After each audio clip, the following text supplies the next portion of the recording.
Commentaire biblique. Verset 1. Versets 1 à 40. Après avoir rappelé à Israël son histoire depuis la sortie d'Égypte, Deutéronome 1.5 à 3.29, Moïse passe à l'exhortation proprement dite et rappelle les bases générales de l'alliance divine. De la grandeur incomparable du Dieu d'Israël, il conclut au devoir de le servir seul et sans mélange d'idolâtrie. Verset 1 à 8. Exhortation à l'observation exacte de la loi. Verset 3. Baal Péor. Allusion à la scène toute récente de Nombre 25.3-9. Verset 6. Cette grande nation. Cette expression s'applique au grand avenir réservé à Israël, s'il reste fidèle à la loi. Verset 7. Car quelle est la grande nation? Le sens est, quelle est la nation, si grande qu'elle soit, qui jouisse de tels privilèges? Ces privilèges sont la proximité de son Dieu qui se trouve là au premier appel, verset 7. La justice parfaite des lois qu'il a données à son peuple, verset, émoticône n'en croyant pas ses yeux, verset 9. Verset 9 à 31. Exhortation au peuple à n'adorer que ce Dieu invisible qui s'est révélé à lui sur Sinaï, verset 9 à 14, et à ne pas tomber dans l'idolâtrie, verset 15 à 31. Verset 14. Des statuts et des ordonnances. Moïse veut parler des statuts et des ordonnances de la législation sinaïtique qui a suivi la promulgation du Décalogue, depuis Exode 21. Verset 15. Verset 15 à 20. Exclusion de toutes les formes possibles d'idolâtrie, qu'il s'agisse de l'adoration de représentations matérielles de créatures quelconques, ou de celles des créatures elles-mêmes, comme les astres, dont les orientaux faisaient des divinités. À donner en partage. Le sens n'est pas que Dieu a donné ces astres aux hommes pour les éclairer, mais qu'il les a assignés au peuple païen pour leur servir de divinité. Cette idée s'explique par Romains 1.21 et suivant où l'on voit qu'après que les hommes eurent étouffé la connaissance naturelle qu'il avait de Dieu, Dieu les a livrés à l'égarement de l'idolâtrie. Il y avait du moins encore dans ces cultes un reste d'adoration et dans le culte des astres une forme d'adoration plus élevée que l'idolâtrie grossière. Mais cette forme même, la moins dégradante, était encore indigne du peuple que Dieu s'était réservé à lui-même. Verset 21. Versets 21 à 24. La pensée de la grande vocation d'Israël réveille en Moïse le regret qu'il a déjà exprimé à plusieurs reprises, de ne pouvoir assister à l'installation définitive du peuple en Canaan, comparé Deutéronome 3.26, Deutéronome 1.37. Verset 24. Comparé Hébreux 12.29. Verset 25. Versets 25 à 34. Châtiment de l'idolâtrie et fidélité de Dieu. Demeurer longtemps. Moïse prévoit le danger qui menace le peuple, en s'habituant à jouir des biens présents, il courra le risque de laisser s'affaiblir le sentiment de la grâce divine à laquelle il doit tout. Verset 28.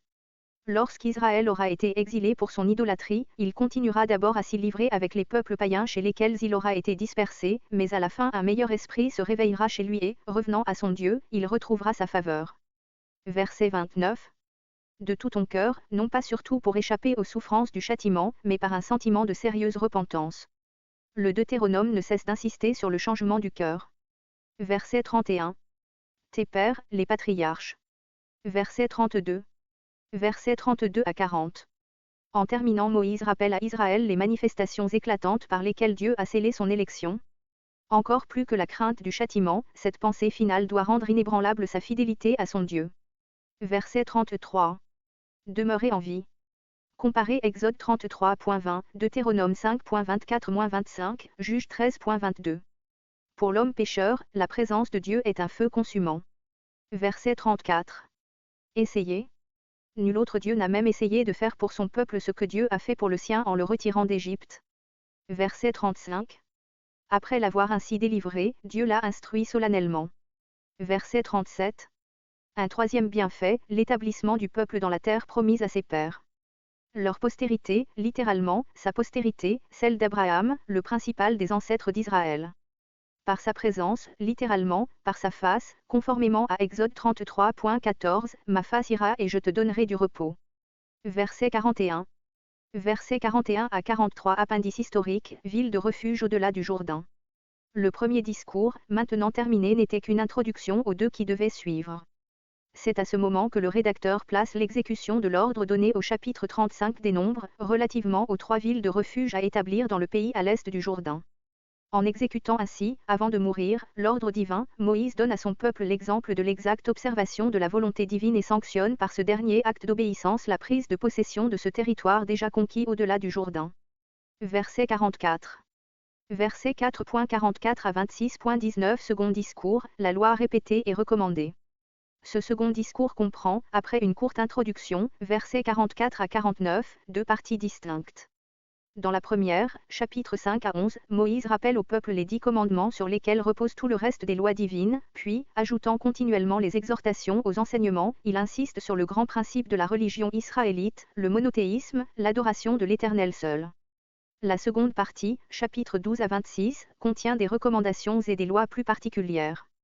Versets 44 à 49. Cette introduction place expressément ce discours tout entier dans le même cadre géographique et historique que le premier, Deutéronome 1.1. Verset 48. Sion, proprement montagne élevée.